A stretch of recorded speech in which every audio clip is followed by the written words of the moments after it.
दूसरा डॉक्यूमेंट है हमारे पास बैलेंस शीट, उसके हम फॉर्मेट पे डिस्कस कर लेते हैं, उसका फॉर्मेट बना लेते हैं।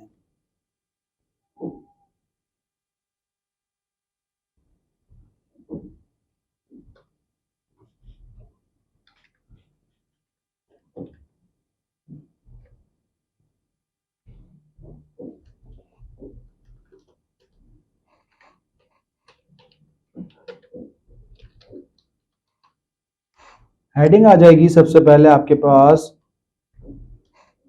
ABC company statement of financial position, और अब यहाँ पे हम फॉर द ईयर की जगह लिख देंगे एज ऑन December 31st 2022। यहाँ भी सबसे पहले हम ऊपर करेंसी डाल देंगे कि हम किस करेंसी में बात कर रहे हैं, हम रुपीस में बात कर रहे हैं। अब सबसे पहले आपके पास आते हैं एसेट्स, फिर एसेट्स में भी आपके पास सबसे पहले आते हैं नॉन करंट एसेट्स।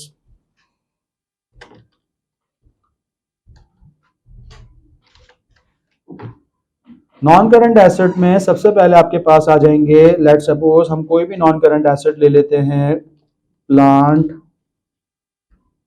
इसकी कॉस्ट ले लेते हैं हम, और इसमें से आप लेस कर देते हैं इसका एक्यूमुलेटेड डेप्रिसिएशन। अगर आप इसको लिंक करें विद द चैप्टर जो हमने पढ़ा था नॉन करंट एसेट एक्विजिशन की अकाउंटिंग, तो आपको ये बात क्लियर हो जाएगी कि हम यहाँ से एक्यूमुलेटेड डेप्रिसिएशन को क्यों लेस कर रहे हैं।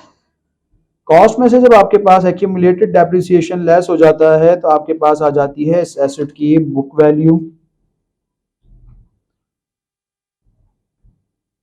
फिर आपके पास आफ्टर नॉन करंट एसेट्स आपके पास आ जाते हैं करंट एसेट्स।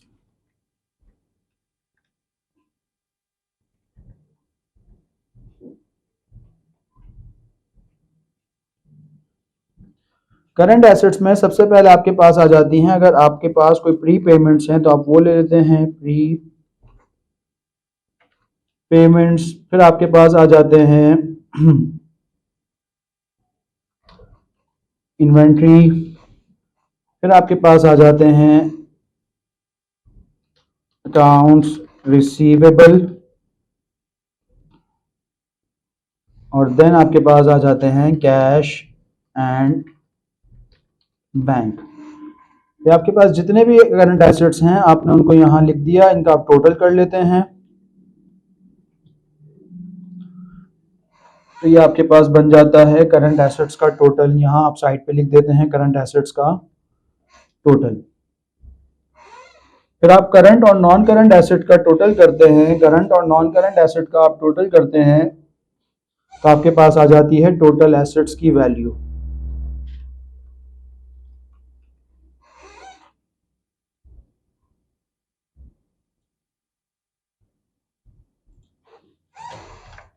ये आपके पास कहलाते हैं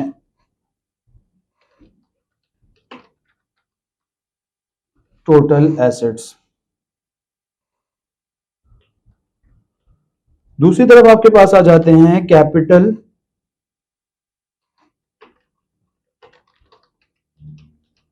एंड लायबिलिटीज। बच्चों एक बात याद रखिएगा, फाइनेंशियल स्टेटमेंट के फॉर्मेट सब सेम है, बस कंपनी और नॉन कंपनी के फाइनेंशियल स्टेटमेंट में एक जगह फर्क आता है उसके कैपिटल साइड पे। क्योंकि जो नॉन कंपनी बिजनेसेस हैं या तो वो सोल ट्रेडर होंगे या पार्टनरशिप होंगे, उनका एक पार्टनर होता है, उनका एक ओनर होता है, वो अपने पास जो भी पैसा होता है वो एक ही बंदे का होता है। लेकिन क्योंकि कंपनी के मल्टीपल ओनर्स होते हैं, जितने शेयर होल्डर होते हैं सब के सब कंपनी के ओनर्स होते हैं, तो कंपनी के कैपिटल साइड में और एक सोल ट्रेडर की कैपिटल के साइड में कुछ डिफरेंसेस आते हैं। हम दोनों की डिस्कस कर लेते हैं वन बाय वन। क्योंकि हम कंपनी के नाम से बैलेंस शीट बना रहे हैं तो पहले हम कंपनी के बारे में बात कर लेते हैं कि कंपनी का कैपिटल में क्या क्या आता है। सबसे पहले आपके पास कैपिटल साइड पे देखते हैं तो सबसे पहले आपके पास आता है शेयर कैपिटल, यानी कि जितने आपके शेयर्स इशू हुए हैं वो आ जाते हैं। फिर इसके बाद आपके पास आ जाते हैं रिटेन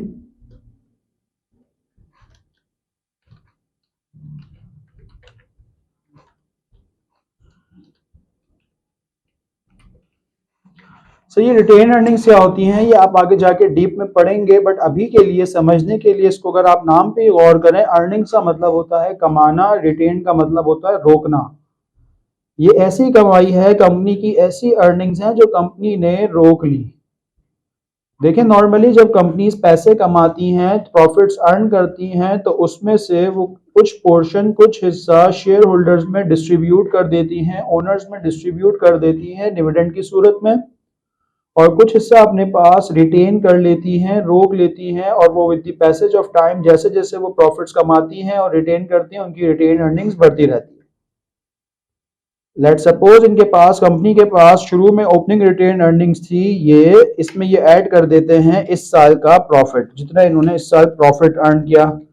प्रॉफिट कहाँ से आएगा? प्रॉफिट इनके पास इनकम स्टेटमेंट से इनको मिलेगा कि इस साल आपने कितना प्रॉफिट अर्न किया। तो ओपनिंग रिटेन अर्निंग में जब ये प्रॉफिट को ऐड कर देते हैं तो इनके पास बन जाती है क्लोजिंग रिटेन अर्निंग। फिर इसमें आपके पास और भी बहुत सारी चीजें आ सकती हैं, लाइक रिजर्व, शेयर प्रीमियम, अभी फिलहाल हम उसकी बात नहीं करते। फिर आप इनका टोटल कर लेते हैं तो ये आपके पास बन जाता है कैपिटल का टोटल।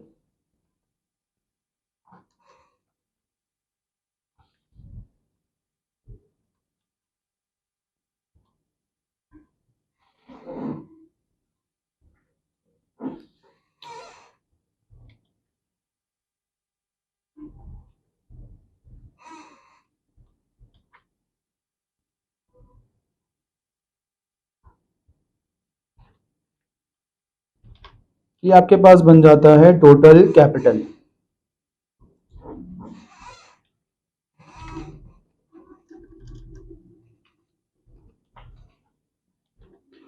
फिर इसके बाद आपके पास आ जाती हैं लाइबिलिटीज।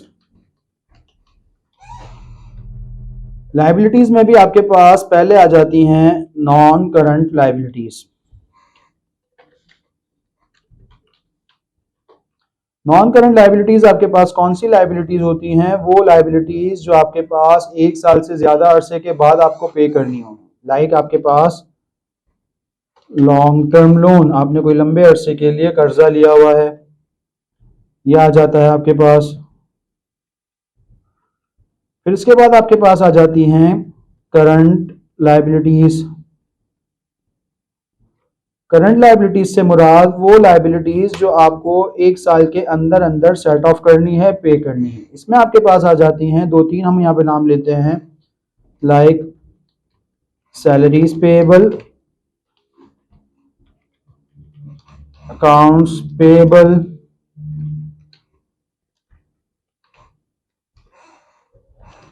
रेंट पेएबल, और भी बहुत सारी आ सकती हैं। अभी सिर्फ हम फॉर्मेट की बात कर रहे हैं तो इसलिए इसको लिमिट करते हैं।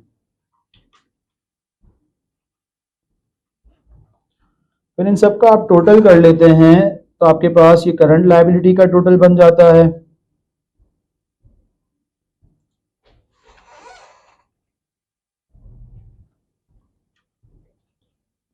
फिर जब आप करंट और नॉन करंट लायबिलिटी का टोटल कर लेते हैं तो आपके पास ये लायबिलिटी साइड का टोटल बन जाता है।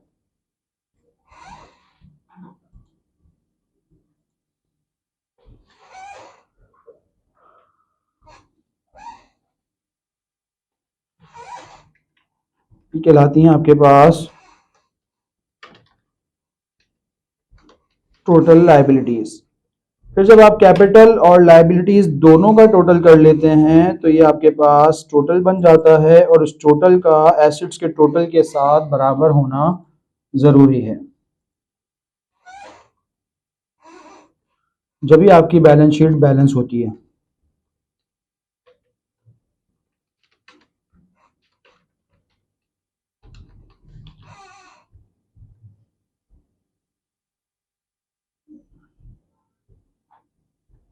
ये दोनों जो बोल्ड आइटम्स हैं, टोटल आपके पास कैपिटल एंड लायबिलिटीज और टोटल एसेट्स, इनका बराबर होना जरूरी है। जो कैपिटल और लायबिलिटीज का टोटल है उसका और एसेट्स का टोटल का बराबर होना आपके पास जरूरी है, तो हम कहेंगे कि आपकी बैलेंस शीट बैलेंस हो गई। हमने बात की थी कि कंपनी के कैपिटल की फॉर्मेशन अलग होती है, जबकि अगर कोई सोल ट्रेडर है, सोल बिजनेस है, तो उसका कैपिटल कुछ अलग तरीके से बनता है।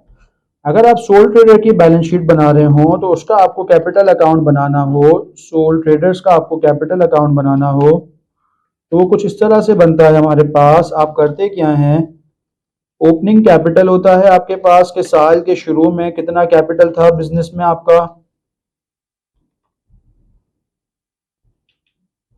इसमें आप ऐड कर लेते हैं करंट पीरियड का प्रॉफिट जो आपने पैसे कमाए इस साल,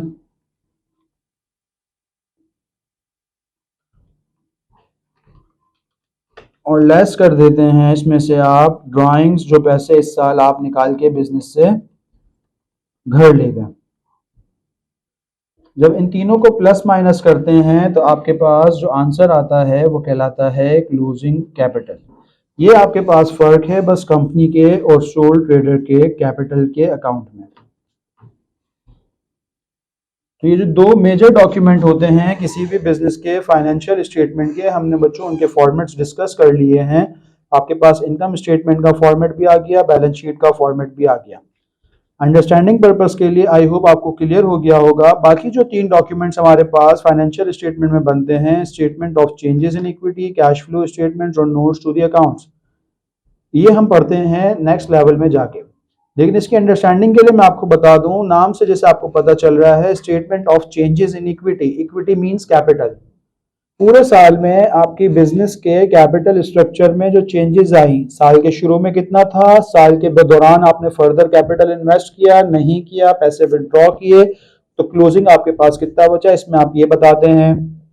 कैश फ्लो स्टेटमेंट्स नाम से पता चल रहा है, इसमें आप अपने बिजनेस की कैश की मूवमेंट्स को देख रहे होते हैं कि आपके पास किन किन सोर्सेज से कैश आया, कहाँ कहाँ आपने कैश लगाया, साल के शुरू में कितना कैश था, पूरे साल कैश की कितनी मूवमेंट हुई, साल के एंड पे कितना कैश आपके पास हुआ, और लास्ट आपके पास नोट्स टू दी अकाउंट्स है। ये कोई डॉक्यूमेंट प्रॉपर नहीं होता, इसमें आपके पास वर्किंग नोट्स, डिस्क्लोजर नोट्स आ रहे होते हैं अबाउट फाइनेंशियल स्टेटमेंट्स। तो बच्चों ये हमारा आज का टॉपिक था जिसमें हमने बात की about formats of financial statements. I hope आपको क्लियर हो गया होगा। यहाँ पे हमारा सेशन कंक्लूड होता है। अल्लाह हाफिज।